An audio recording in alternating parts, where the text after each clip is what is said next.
Albert Einstein once said, everybody's a genius. But if you judge a fish by its ability to climb a tree, it will live its whole life believing that it is stupid. Ladies and gentlemen of the jury, today on trial we have modern day schooling. Glad you could come. Not only does he make fish climb trees, but also makes them climb down and do a 10-mile run. Tell me, school, are you proud of the things you've done?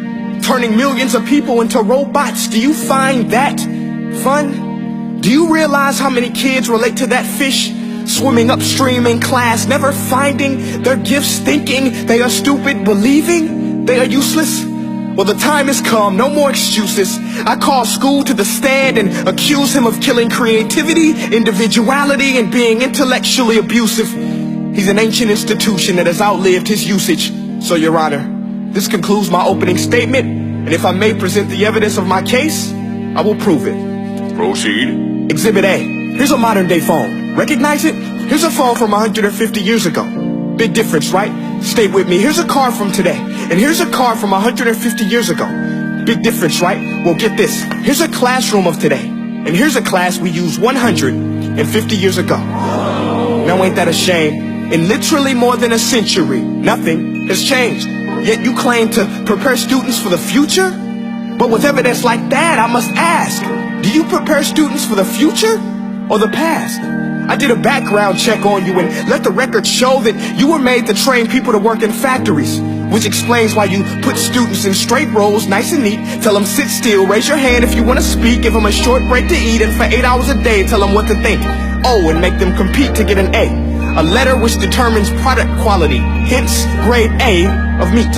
I get it. Back then, times were different. We all have a past. I myself am no Gandhi. But today, we don't need to make robot zombies. The world has progressed. And now we need people who think creatively, innovatively, critically, independently, with the ability to connect. See, every scientist will tell you that no two brains are the same. And every parent with 2 or more children will confirm that claim. So please explain why you treat students like cookie cutter frames or snapback hats, giving them this one-size-fits-all crap. Watch your language. Sorry, Your Honor, but if a doctor prescribed the exact same medicine to all of his patients, the results will be tragic. So many people will get sick, yet when it comes to school, this is exactly what happens, this educational malpractice, where one teacher stands in front of 20 kids, each one having different strengths, different needs, different gifts, different dreams, and you teach the same thing the same way? That's horrific. Ladies and gentlemen, the defendant should not be acquitted. This may be one of the worst criminal offenses ever to be committed. And let's mention the way you treat your employees. Objection. Overruled. I want to hear this. It's a shame. I mean, teachers have the most important job on the planet, yet they're underpaid? No wonder so many students are short-changed. Let's be honest. Teachers should earn just as much as doctors, because a doctor can do heart surgery and save the life of a kid. But a great teacher can reach the heart of that kid and allow him to truly live. See, teachers are heroes that often get blamed, but they're not the problem. They work in a system without many options or rights. Curriculums are created by policymakers, most of which have never taught a day in their life.